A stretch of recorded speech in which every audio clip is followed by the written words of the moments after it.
Madalas ba kayong gumamit ng kandila? Nako ha, mag-ingat kayo kasi baka maiwan yung bukas yung kandila bago kayo matulog. Pero wag na kayo mag-alala kasi may ituturo ako sa inyo para mas safe gumamit ng kandila, 'di ba? Ito ang Auto Candle Extinguisher Life Hack. At ito lang mga kailangan natin.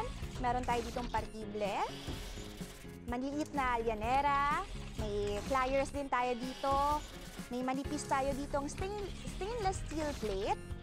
Tapos itong kandila natin at ang wooden clip. Ayan, meron din tayong mga gunting dito. So ganito lang una natin gagawin. Gamit itong maliit na lyanera natin, ang gagawin natin ay gugupitin natin siya. Magpatulong kayo sa inyong mga magulang o kung sino nandyan. Tatanggalin nyo yung pinakailalim niya. Tapos, ito dapat ang kalabasan niya. So, ito siya.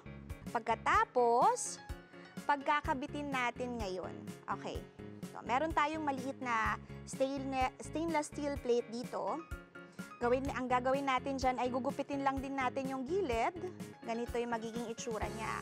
Ayan. Gugupitin lang natin, tas may tataas lang tayo ng isang part doon. So, binutasan ko yung bawat ends niya. Ganyan. Para maging ganito siya.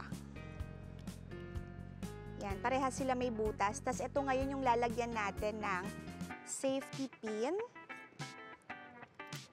Tapos, ganito ang magiging itsura niya. Ito na. Tirin! So, magiging ganito siya. Gaganyan siya. Magtatakip siya. Subukan natin.